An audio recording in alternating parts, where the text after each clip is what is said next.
Okay, so this is the ongoing saga with the Ranger's headlights.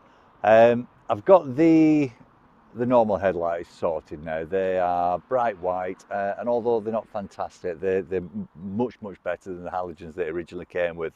So they're done, those H11s. However, the full beam, I've not really been able to get those to the capacity that I want to, and that's because of the H15s. And basically there isn't much space in the housing, so you can't put a decent sized bulb in there. There's no cooling or anything in it. So what I've come up with, or what I've found by searching around, are these. Take them out. Now these are,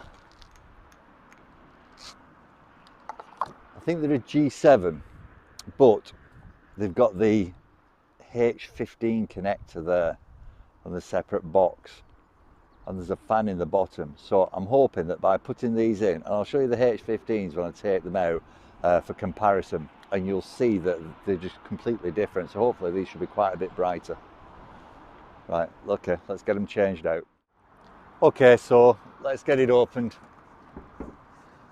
and go through the rigmarole of getting the cover off.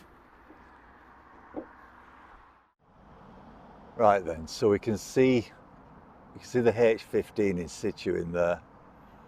You'll see when I take it out that it just can't be all that powerful. But anyway, let's take it out.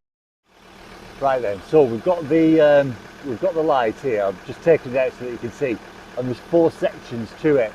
Now, when I turn it on, there'll be daylight driving, so 2 of them will come on, but then you'll see the other 2 come on when I put the full beam on. So if you just watch it.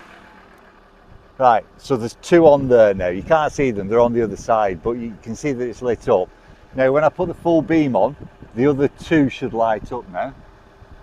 There you go. So that should be absolutely fantastic. Right, okay then, let's get that installed. Right, okay, so we've got it installed.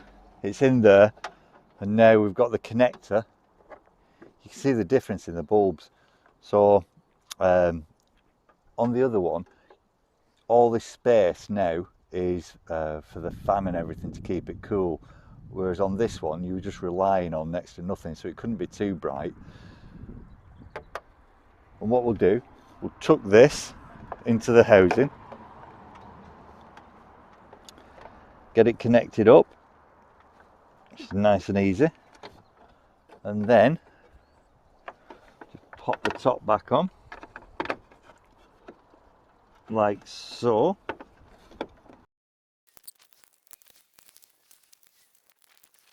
Right, that took a lot of fiddling, but it's on and it's not coming off, so let's get the other one done. Okay, so you can see it now, and it's basically got the running lights on, and what we're going to do is I'm going to show you now with the full beam on, and that's the full beam, and you can see the difference. Big difference over the H15 lights that I've got here, and I'll just show you that again. There you go. So really good. Hopefully that's not damaged the camera. Just have a look at these that I've taken out. Now, they really did serve a purpose when I first got them, but let's say I just wanted something brighter, and those are definitely brighter. So for me, that's a win-win. They've gone in nice and easy, and that's great.